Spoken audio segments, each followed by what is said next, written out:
All right, Flight Sim community, this is Beetle Beast, and here we are back on the ground 1/8 center in Memphis. Winds coming out of the south now, pretty stable, and we're going to be headed over to Mike 40 on this next leg of our journey. This is Aberdeen, Mississippi, 102 miles away. I've got it set up in the GPS all ready to go directly over there. So here we've got the flaps up, make sure that our systems are all set up. Looks like we should be pretty well set to go. And good weather. Should be just another pretty day. So power's coming on up, and here we go.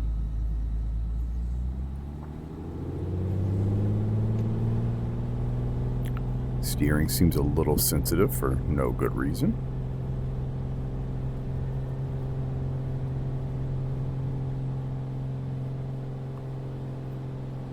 We got a positive climb. Gears coming up.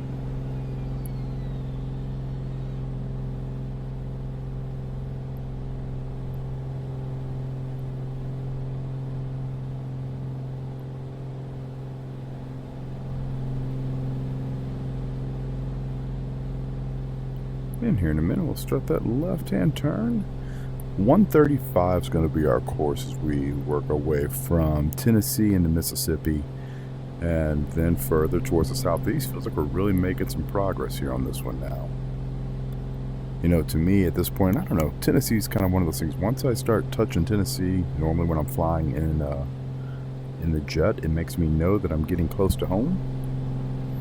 And in this particular aircraft, it kind of lets me know that I am leaving home. I am leaving and getting myself out of here towards something else. So, like I said, we're going to cross the northern state line here. It's just to the south of us.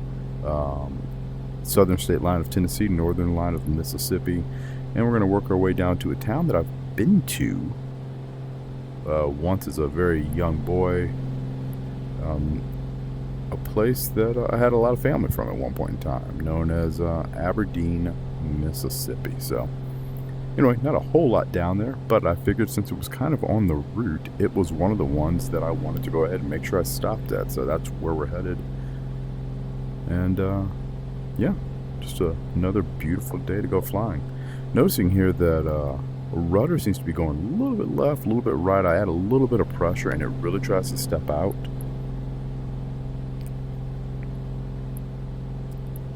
I've got a little bit of roll trim here for the ailerons, trying to help keep the airplane from going into this left-hand turn that it seems to be very determined to want to do. And then otherwise, we've got the other, our elevator trim kind of set up here. I don't have any roll trim that I'm aware of, or not roll trim, sorry, any yaw trim that I'm aware of. That's very popular, of course, on a twin-engine airplane, because if we start fighting an engine failure, you normally want to trim away some of that pressure just to kind of ease your life. I'm sure the Baron that they have in here has that in there, but I don't see it on here. If it was going to be anywhere, it would have been right down there next to the roll trim or right underneath it, so I'm going to assume that it doesn't have it. I'm sure we can pull that up in a manual later, and it's somewhere in those 200 pages if it exists. But yeah, like I said, it feels kind of like we're making some progress here. We're working our way towards the east. And, you know, this airplane's been, so far, I've only flown, this is now flight number 3. And it's been pretty awesome to fly so far. So, once again, I do not believe that any of this stuff here is updating. I'm wondering if that has to do with the persistent nature of being inside of the beta. And it's not pulling the data from, it's not pulling from the same servers all the time. I saw some stuff saying that there could be issues with persistent data and the saving of the state of the aircraft if you're changing between versions, variations of the airplane, which we're not doing. But also if you are logging into different servers, the aircraft won't have saved on that previous server. So being that I'm on the beta, it's possible that something's not coinciding with what it needs to in order to give you the type of information that you need, but can't guarantee that. It doesn't appear that the airplane's giving me any type of punishment or any type of penalties for abusing it. I'm not flying it particularly nice. I'm also not flying it particularly carelessly.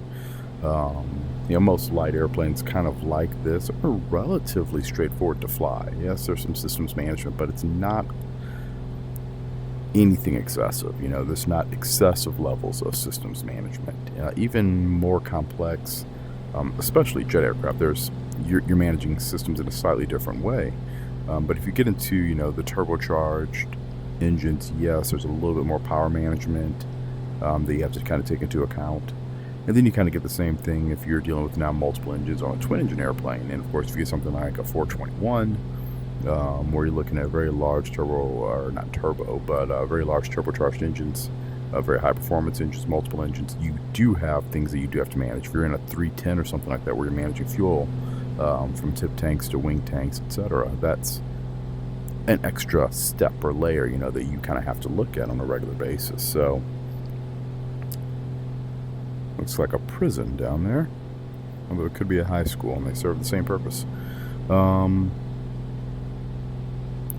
That's kind of, in general, I would say that's something that I've noticed. So you do see a increase, obviously, depending on the complexity, but in something like this, it's basically take off, put the gear up, make sure that your power lever is going to be is in the correct location. You don't really have to worry about overboosting the engine, and then make sure that the prop's not on the red line.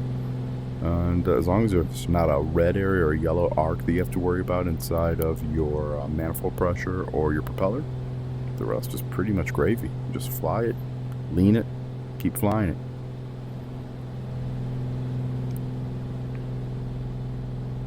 And all of our temps are still looking good there. I'm not going too crazy on making sure that that the temperatures were staying within range, but they all look good. What I have access to, cylinder head temps looks good, EGT looks good on the base. On the more detailed scan over there, those are all fine for now. And let's say that's oil pressure and oil temperature. Those both look okay. Nothing fancy. So we're making progress. 85 miles to go now. I think this might be one of those flights where I actually shut up and we'll accelerate it a little bit so you guys don't have to listen to me yapping. But we'll do that after we get up to altitude, I think. And we'll just kind of let it run.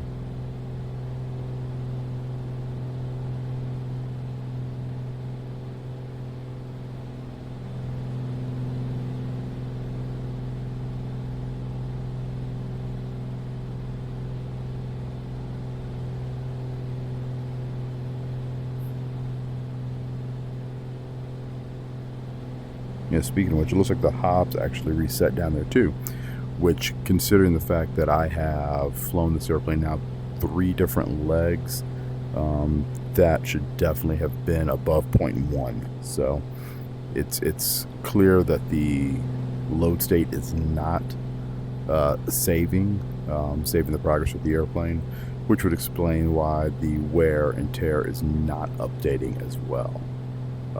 The downfall is I really like the performance I'm getting out of SU4 beta. So once SU4 goes live and the benefits of the beta get rolled over into the main build, I might get off of the future beta for the time being. But thus far, it seems like this one's got to be getting pretty close because it's working really, really well now. 7,500 seems okay. I think we'll just level it off here.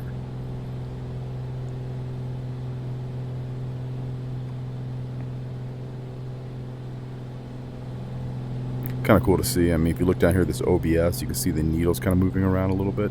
I'm not sure what it's picking up on. I'll see if we can find a VOR or something to help tune ourselves into. But I noticed a little bounce, and that's exactly what real aircraft instrumentation does when you're having a frequency that's close by, maybe not near enough to be in clear reception, but just enough to get picked up every once in a while and kind of bounce on, bounce off, bounce on, bounce off, and you'll see things like that little OBS needle just kind of do a little bounce just off of the edge of the course. Let's see. Yeah, if I spin it around, it never came in. So, maybe we have something right there. No, and it's gone again. But yeah, I mean, you're dealing with radio frequencies, you know, and these things are bouncing along around the curvature of the Earth. As long as you have line of sight, obviously, of it, and you're within the guidance range. But as you go further away from the signal, the weaker it gets. The weaker it gets, the more difficult it is to actually be traceable. But it's not just a simple on or off, you know. Even if you get to the very edges, the very extremities of where the signal becomes useful, it might still exist. And you may get something like you're seeing there on that OBS, where it works its way in, works its way back out, isn't really there, but it's not 100% accurate. It's really cool. That's really good attention to detail. I like that quite a bit.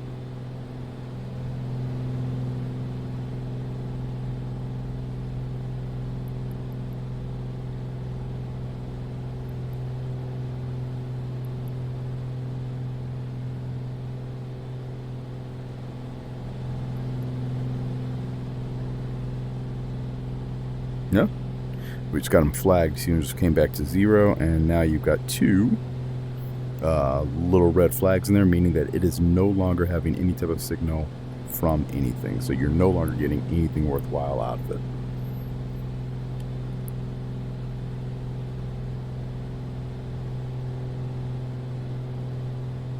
Gosh, game is really still just gorgeous, though.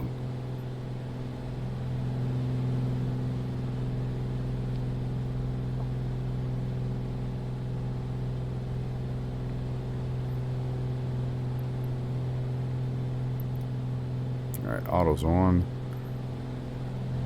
Auto's trying to put me into a descent, so we can do an altitude hold.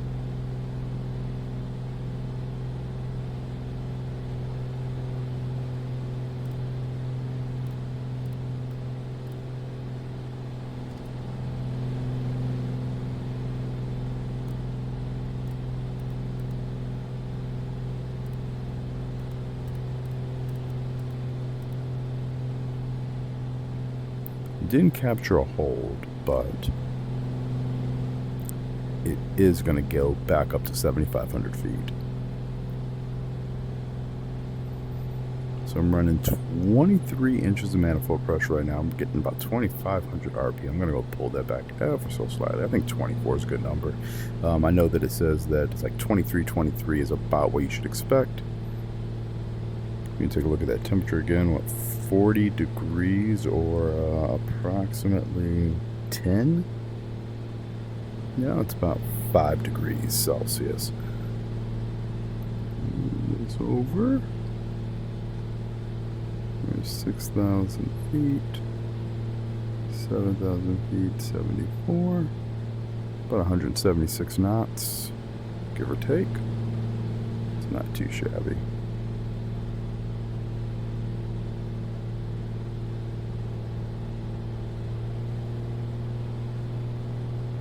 And according to the fuel burn here, we are burning out of the left tank right now, which is what I have selected, although you can see down here this tank is not showing the actual selection. I did take a peek on the bindings again to see if I had anything extra tied in there, and there's nothing.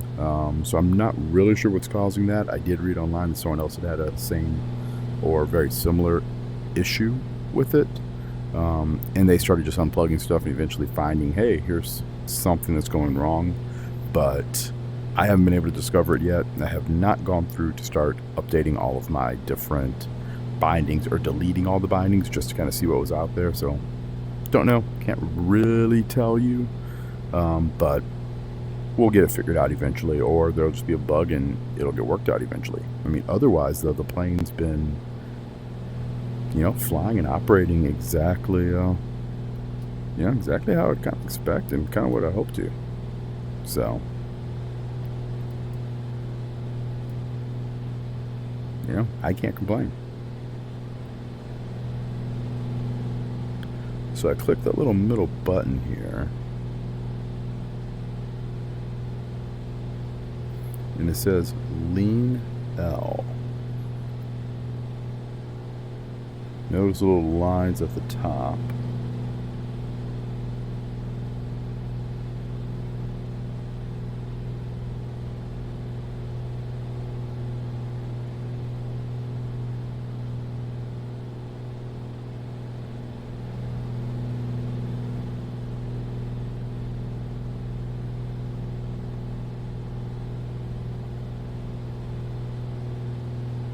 You have to assume that cylinder number 4 is running hotter than the others.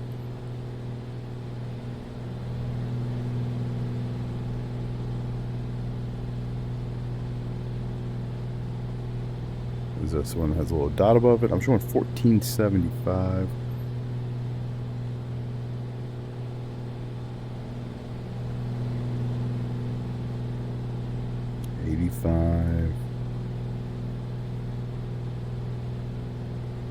There's 84. Okay, so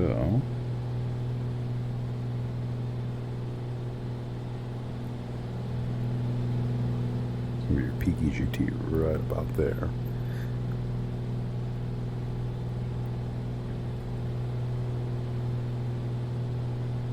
Oil temperature still looking good. Cylinder head temperature still looking good. EGT, like we said, is okay. 1486 seems to be peak. What are we showing for our fuel flow? Oh, about 14 gallons per hour. It's not terrible.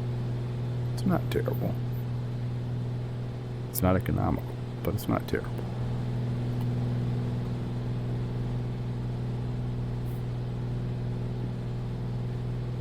So I'm going to give Coronado a kudos here. On their Bonanza, if you look out at the wings, the static wicks have a flutter. And I will say I think the flutter might be a little much, but it's a neat little effect. I think I did see some wing shake in this one on my last flight.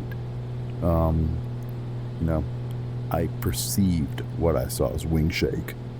I haven't actually gone back and actually tried to look around this thing. Let's see if we can go to the back seat. Hold on.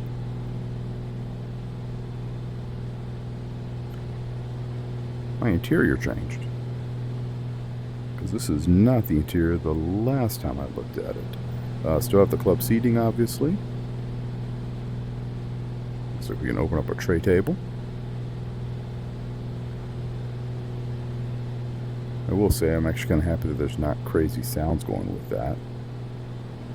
A lot of times, a few of the other airplanes that I've flown, the sounds have been just so obnoxiously loud. Oh, it's got chocks in it. We carry our own chocks. Isn't that cute? Let's turn around and take a peek. So we've got our own chocks back there. Placards, maximum structural capacity between the spars is 200 pounds. Rear spar to station 170 is 400 pounds, and the aft compartment is 70. Those are some big chocks, by the way, just so we're all clear. No smoking. Loose objects must be secured. Belts must wear... What?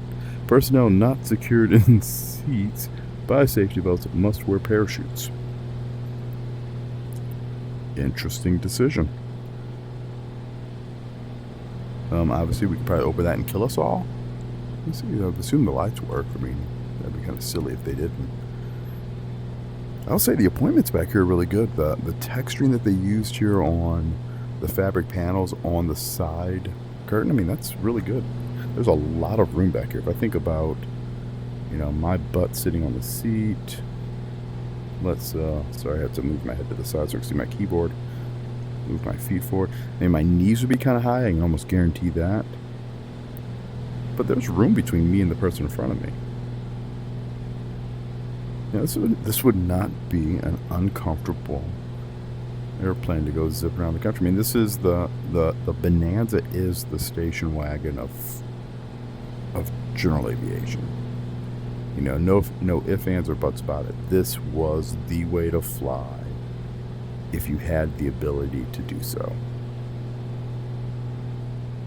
If you were in the position to buy your own airplane, you're going to go zip around the country. This is it. You went direct. You didn't have to follow the roads. You weren't stuck dealing at 60 miles an hour. You weren't stuck getting pulled over by the cops. This was it. Oddly enough, I could say it might be the best way to see Mississippi, but that means somebody's going to hate me. Your coast is pretty good. Biloxi's not bad. I'll give you that. But it's Mississippi. Which is a great place to be from. So I wonder if these emergency exits, do these open up here? No, looks like I can't unlatch that. Pull cover, rotate handle, up, braking, safety wire, push the window out. Yeah, you can't do that, but yeah, I mean, the detailing here is really, really solid. almost looks like this is like a water stain up here on the ceiling. And it looks as if there's some type of little indentations up here on the edge of that trim. Do you have anything like that on the other side? Yeah, there's a couple right there too. I mean, it's just incredibly well detailed. In the seat belt, I mean, I know I feel like a dork. You guys are gonna hate the fact that I didn't shut up and I just kept talking. I hadn't gotten back here. This is really, it's impressive looking. Ooh, can I open that? Can I raise you up? Oh my gosh, I can't. I've got an armrest. Oh, look who's in business now up in the front.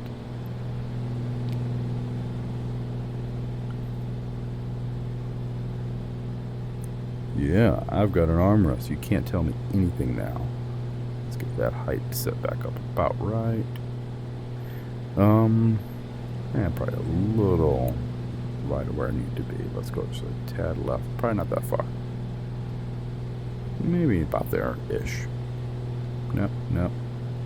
Gotta tap this thing just a little bit. We'll never get right there. That's good. That's pretty good. Okay. Although I do think I'm probably just a wee bit close. Alright, so yeah, no, I mean, we're here. This is great. I'm not sure what happened here. I've got my notes up still. 38 miles to go. So we're here at 7,000 feet. Let's go ahead. There's information on Memphis. I wonder if I could swap this over. Okay, so there's your full page nav. That's where we're going right now. More information on M40.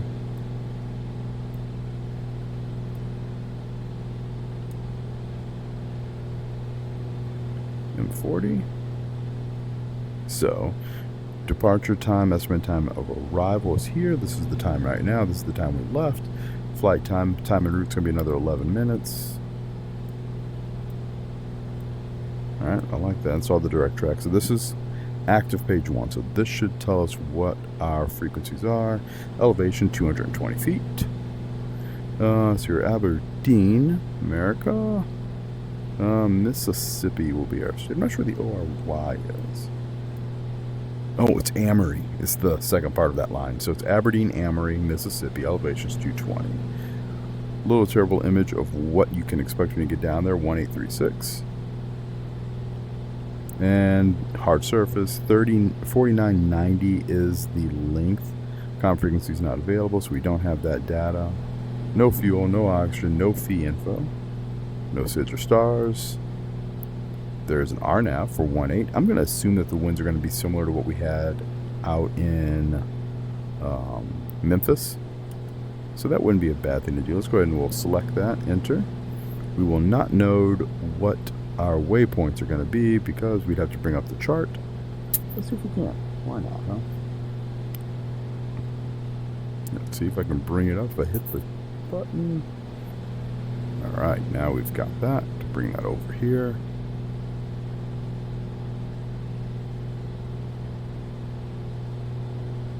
We don't care about Memphis.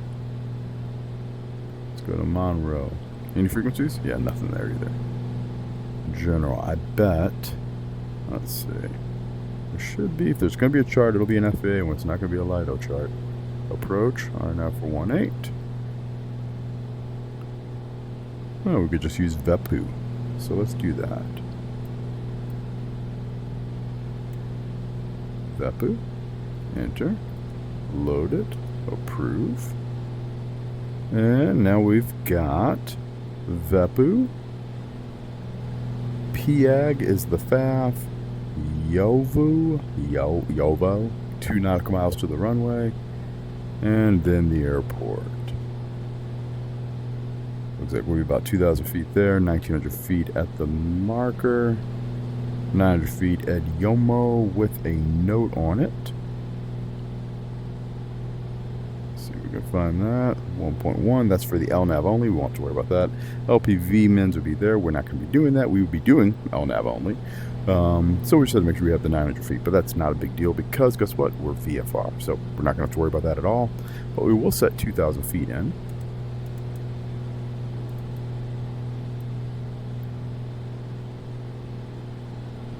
Let's see if we can get back.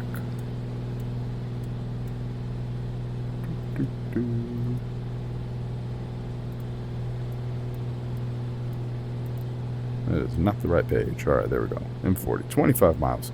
So we're going to be starting down here in just a few minutes. I was kind of thinking that somewhere around the neighborhood of about 21 miles out, we'd start down towards 2,000 feet, so that should work out pretty well. From the north, it looks like there's a 2,500 foot. And let's say within 30 miles, which we're already inside of that. 6 miles, it goes down to 2,000 feet. So we'll be pretty well safe on the rest of it. Let's see if we can go direct to... No, not that one. Not that one either. Turn that off. Go back. I want to find there. Can I get a cursor on that? Drop down. I want to go direct to that one. There we go. 17 miles away from Veppu. Let's load up our nav. Let it follow it. Start that turn. Ground speed 200 knots. Not too shabby, this little airplane. Could really use one of these in my life. I need myself a Bonanza. I also need $1 million, but I need one of these. Alright, so let's go ahead and start on down towards Veppu. Vertical speed. Little down arrows, you can see it right there. That's at 500 feet per minute. We're going 200 knots. We're going to need at least 1,000 feet per minute down. We'll probably accelerate a wee bit on the way in as well.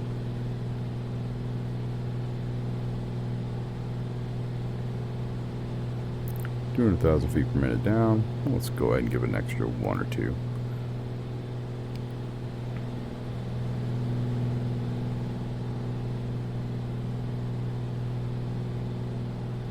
Not too shabby.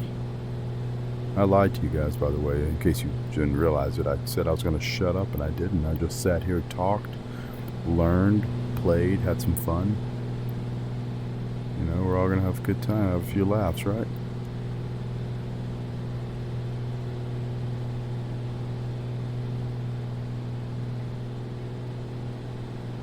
And literally, I'm learning exactly what I'm doing with this thing. Like I said, I haven't touched a KLN GPS in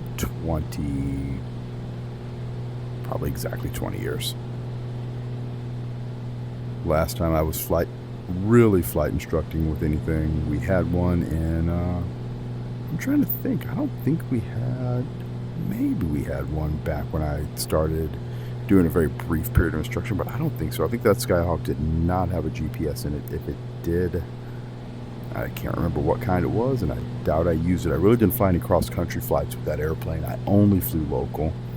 And then the Skyhawk that I fly currently, I will take it on cross-country flights, but I don't have a GPS in it, so there's nothing. It's a 1966 model Skyhawk, so there's no GPS.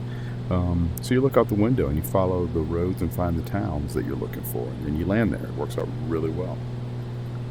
Kind of old school, but I like it.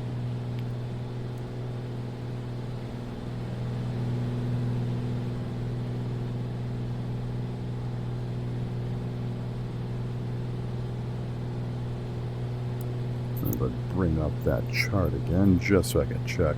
I know that we're looking at some distance between Veppu and Payag. Looks like 6 miles between those two. Payag's going to be, what, a 5-mile fix of that? Yeah, so Payag's going to be 5 miles out. So we'll be about 11 miles away from the airport when we turn inbound at that fix at Veppu. We're getting over the ground right now. 220 knots. Smooth air. Our airplane's flying great. This thing's fantastic.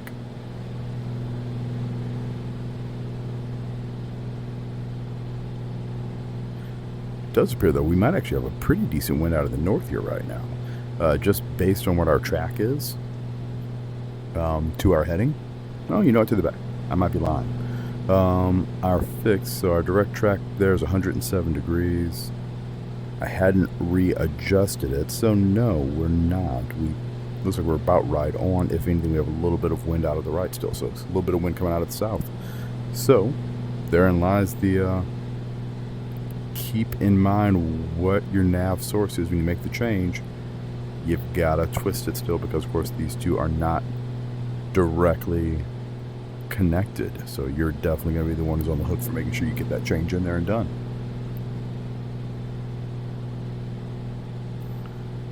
Also kind of interesting that we're not getting the fall foliage color changes down here. You know, back up north, all the trees, of course, had turned, and you had lots and lots, 1,000 feet to go.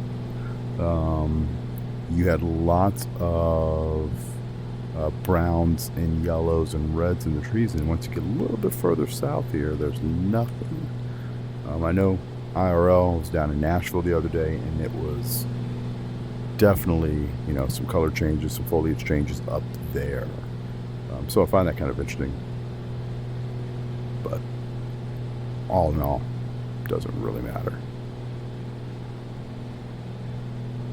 Okay, that was just a crazy stutter. I have no idea what happened.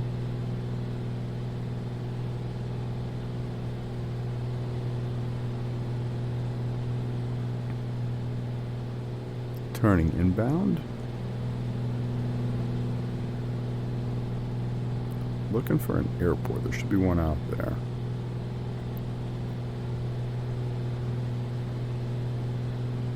$1,900 feet is set.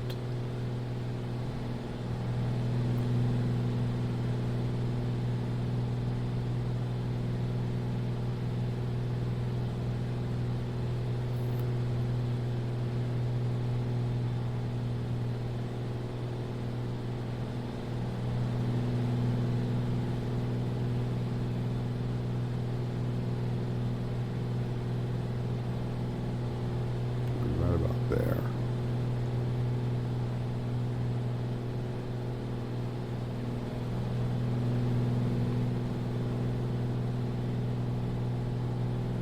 Feels just like real life. Start looking out there going, I don't know if I see anything.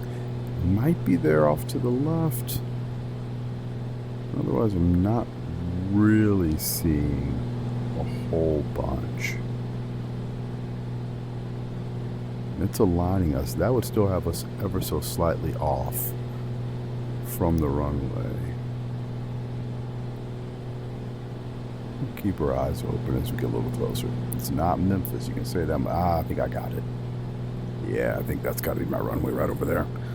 Would appear that I have a little bit of wind coming out of the right here, maybe about 200 degrees, give or take.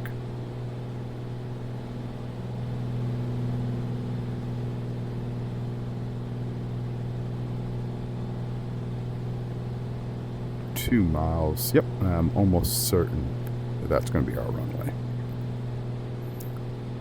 I think we'll take autopilot off and we'll fly the rest of this ourselves. Like I said, rudder seems really sensitive. I haven't changed anything on it. Might change something on it real quick because it feels more sensitive than normal. Alright, so we're now aligned with a runway.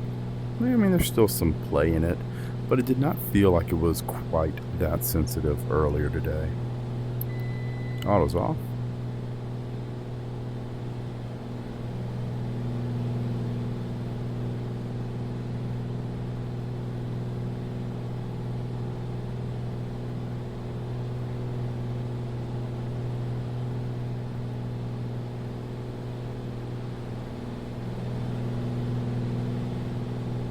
And if you take a peek straight ahead of you, that's going to be our runway at 12 o'clock. Let's go ahead and get rid of that flight director so it doesn't sit up there and try to confuse me.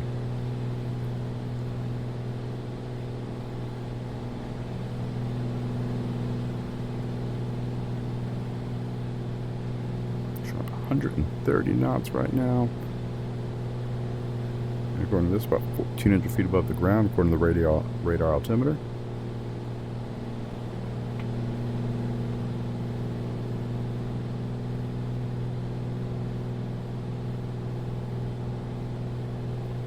go ahead and go gear down. Gear in transit, 3 green lights.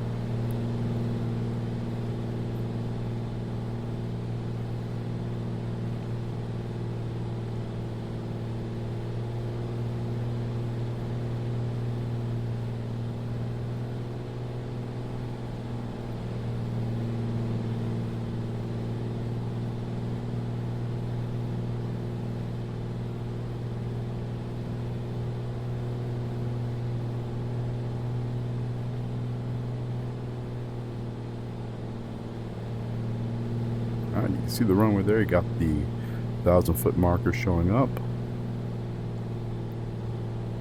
Looks like I've got red over white lights. Speed's good. Going to drop in a degree of flaps.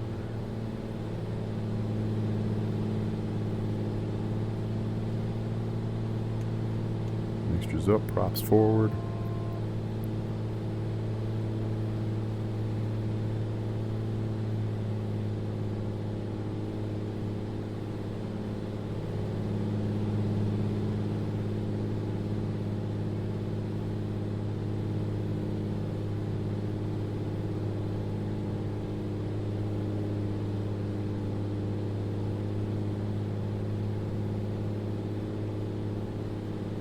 And just so we're very clear, this would have been one of those perfect situations where we would have gone out there and done an overfly of the field to verify that the winds were doing exactly what we were expecting them to, as opposed to setting up for that super long final out there. So we got a car driving across the middle of that field. If that ends up being a tractor, I will be incredibly impressed. Got a feeling it won't be. It'll just be some random car that's lost on a road that doesn't exist. But I really wish you were a tractor. I'm gonna have to send something over to a Zobo and say, hey, you guys put tractors in these things. You need tractors. A little dust cloud coming up after them. All right, gears down, flaps are set in the mid position right now. I think I'm gonna leave them right there. A little bit fast, but that's gonna work out okay here in the flare. Yeah, winds are definitely coming from that side. Power's coming back. Got lots of speed.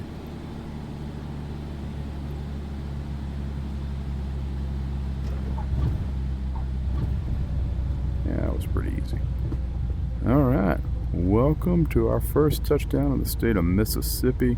We're checking states off. Remember, we started this thing up in Washington State. I was going to say Seattle, but we didn't start in Seattle. Seattle was the first big stop that I had. And that was after like an hour and change of flying. So we started off as far west as we could. We're going to end up as far to the south and east as we can. And but that all starts by getting ourselves here to Mississippi first. So once again, welcome to the state of Mississippi. Thank you guys for flying with us today. Hopefully everyone's still enjoying Flight Sim 2024. If you've been trying out this airplane from Black Square, let me know what you guys are thinking of it, because right now, I will be blatantly honest with you, I am loving it. Wonder if we've done any damage to that engine on that flight. Let's see. Engine condition still 100%. Hello, driverless little cabby deal. So thank you guys for watching. Thanks for supporting the channel. Check in for our next leg as we push ourselves a little further to the south and to the east. And I look forward to seeing you guys then. Till then, happy simming, enjoy, take care, and enjoy the game. We'll talk to you soon.